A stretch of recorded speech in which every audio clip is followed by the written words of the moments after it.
श्री स्वामी समर्थ महाराज पीठम में आप सभी साधुओं का स्वागत है। आपके सामने जो बैनर है उसमें लिखा है श्री यंत्र भूपुर द्वारपाल एक्सप्लेनेशन। बहुत लोगों के घर में श्री यंत्र होते हैं। आपने श्री यंत्र की आकृति देखी होगी। श्री यंत्र को देखकर आपको यह समझ में आता है कि महालक्ष्मी का है। फिर उसके ऊपर पंचामृत से हम अभिषेक करेंगे, लक्ष्मी के मंत्रों से अभिषेक करेंगे। कई से लोग विद्या की दीक्षा लेते हैं, मंत्रों के अभिषेक करते हैं, कुमकुमार्चन करते हैं, श्री सूक्त का अभिषेक करते हैं। उन्हें लगता है श्री यंत्र का पूजन हो गया। मित्रों, श्री यंत्र का पूजन इस तरह से नहीं होता। श्री यंत्र एक अवाढव्य राजमहल है जिसके हर कोने में कोई ना कोई शक्ति छुपी हुई रहती है। हर शक्ति को पहचानना, समझना बहुत इंपॉर्टेंट है। जैसे कि अगर आप कल्पना कर लीजिए कि हमारा भारत देश है, तो भारत देश में आधे से ज़्यादा जो भारत देश का जो बाउंड्री है ये समुद्र को लग के है। फिर आधे से ज़्यादा जो है वो हम कह सकते हैं कि ज़मीनी है, और जो हिमाचल प्रदेश का जो भाग है वो जो है पर्वतों से घिरा हुआ है। तो पर्वतों से जहाँ घिरा हुआ है वहाँ पर अलग सैनिक होंगे, अलग आर्मी होगी। जो समुद्र के पास है भूभाग, वहाँ पर अलग टाइप की आर्मी होगी। तो आप कल्पना कर लीजिए, यही से आप कल्पना कर सकते हैं कि आर्मी, नेवी, एयरफोर्स, ये जो तीन आर्मी के दल है इनमें भी अलग अलग प्रकार है मित्रों। इनमें भी बहुत सारे प्रकार है। तो एक भारत देश के लिए इतना विस्तारित आर्मी, नेवी, एयरफोर्स है, तो उससे भी कई हजारों हजारों गुना जो श्री यंत्र राजमहल है उसकी भी तो आर्मी होगी। उसकी भी संरक्षण शक्ति जो है वो बहुत बड़ी होगी। उसकी भी शक्तियाँ अलग अलग होगी, अलग अलग देवी देवताएं होंगे। इनको आप कब पहचानेंगे? इसे आप कल्पना करके इनका पूजन नहीं होता। श्री यंत्र की ओरिजिनल जो पूजा पद्धति होती है उसे कहते हैं नवावरण पूजा।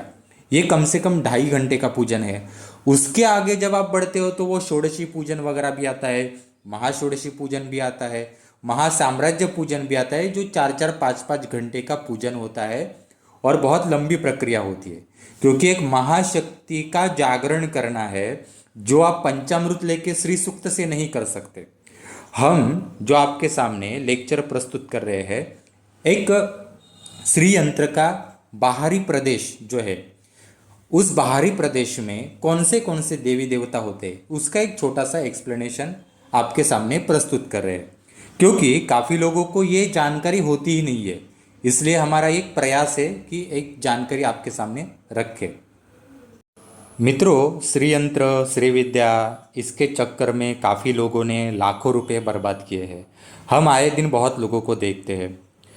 तो इनको एक ये जो मैं आपके सामने बेसिक जानकारी रखने जा रहा हूँ, इतना बेसिक जानकारी भी उनको लाखों रुपए की दीक्षा लेकर भी नहीं मिलती।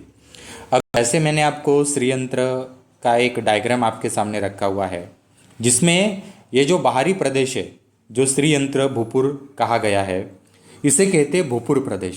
ये 3 लाइन वाला होता है। जैसे हम किसी के घर में प्रवेश करते हैं तो पहले स्टेप्स होते हैं। तो फर्स्ट स्टेप, सेकंड स्टेज और थर्ड स्टेज, 3 स्टेज के बाद हम घर में प्रवेश करते हैं। ठीक है, तो ये जो 3 स्टेजेस श्री यंत्र में भी वैसे ही है। ये जो 3 स्टेजेस मतलब हम कह सकते हैं इसे, ये बहुत बड़ी वॉल है श्री यंत्र के बाहरी प्रदेश में। अब हाँ, यहाँ पर हम वॉल जो है ना इसका अभ्यास नहीं कर रहे।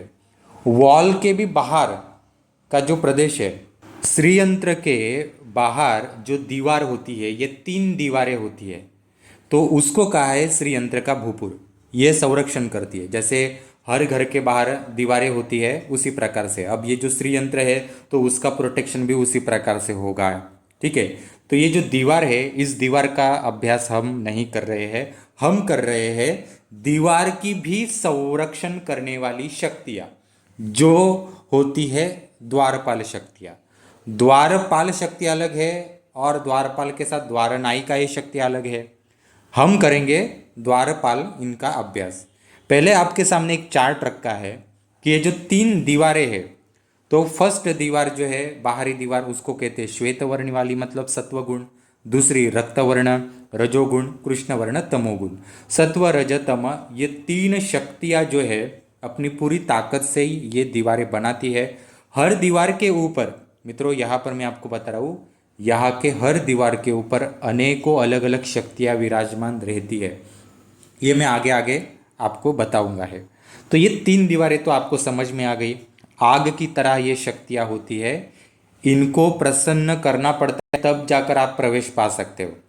ये कोई पंचामृत से अभिषेक करके और मन में कल्पना करके नहीं होता मित्रों। अभी हम अभ्यास करने वाले हैं, ये तीनों द्वारों के बाहर कौन सी द्वारपाल शक्तियां होती है उसका अभ्यास करेंगे।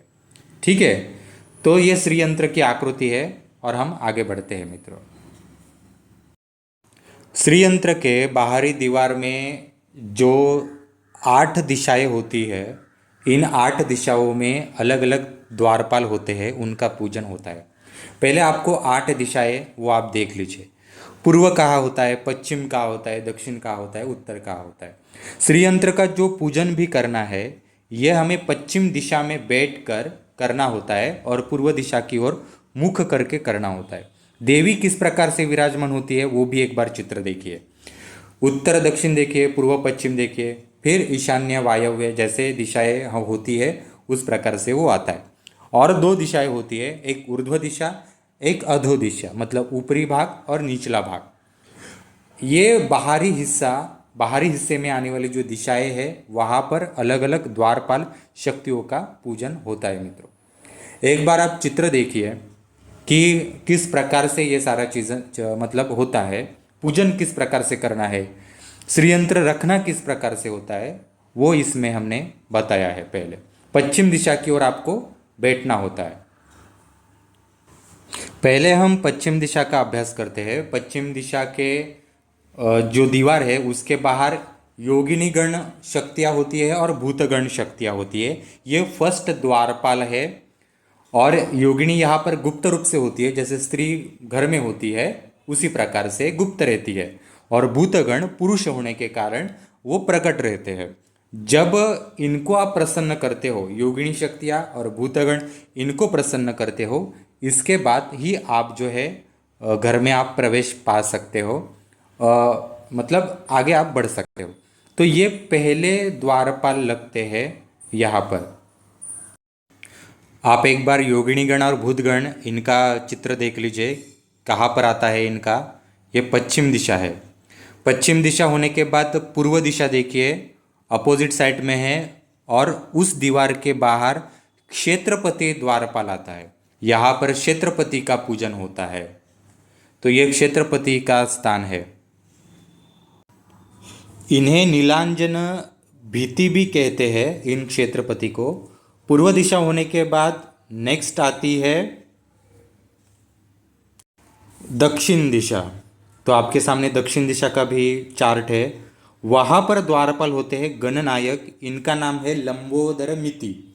तो मित्रों, गणपति में बहुत अलग अलग प्रकार होते हैं। ये कोई शिव पार्वती के पुत्र गणपति नहीं है। ये लंबोदर मिति नाम के गणनायक जो द्वारपाल रूप में इस दिशा का और इस जगह का रक्षण करते हैं द्वारपाल के रूप में। तो ये जगह भी आप एक बार अभ्यास कर लीजिए। दक्षिण दिशा होने के बाद आपके सामने उत्तर दिशा है। उत्तर दिशा में बटुक भैरव यहाँ पर द्वारपाल होते हैं और इनका नाम यहाँ पर बालमिति होता है। ये बटुक भैरव मतलब भगवान शिव के अवतार नहीं, भैरवों में बहुत सारे प्रकार होते हैं। यहाँ बटुक भैरव ये अलग विषय है, तो इनका भी स्थान देखिए, परंतु ये दीवार के बाहर स्थान होता है इनका। प्रमुख पूर्व पश्चिम उत्तर दक्षिण दिशाएं हो गई। अभी आपके सामने नैऋत्य दिशा है, वहाँ पर तिरस्करणी देवी होती है।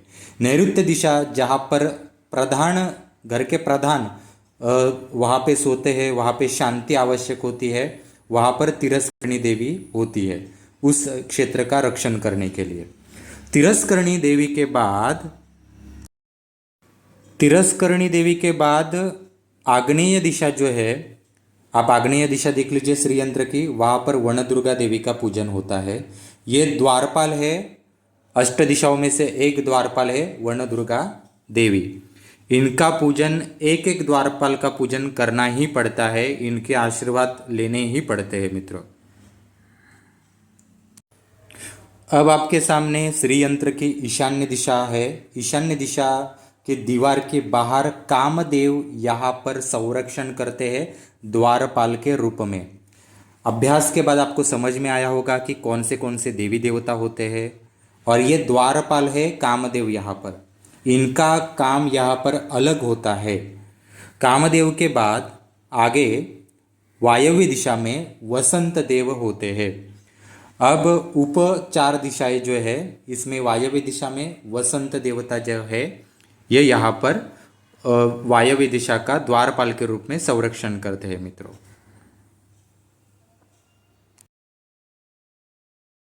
अब जैसे मित्रों 8 दिशाएं हो गई, दूसरी दिशाएं मैंने आपको बोली थी 9वीं और 10वीं, ऊर्ध्व भाग और अधोभाग, ऊपरी हिस्सा और निचला हिस्सा।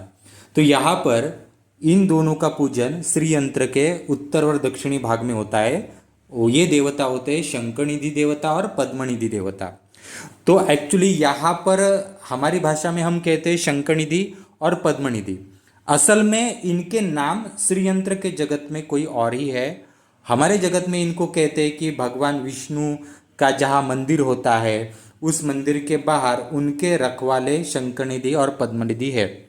तो वैसे ही देवी ललिता के ये 2 द्वारपाल जो है, ये ऊपरी शक्ति और निचला जो हिस्सा है, श्रीयंत्र की ऊर्ध्व दिशा और पाताल की दिशा जो होती है, उन दोनों का रक्षण करने वाले ये शंखनिधि देव और पद्मनिधि देव है।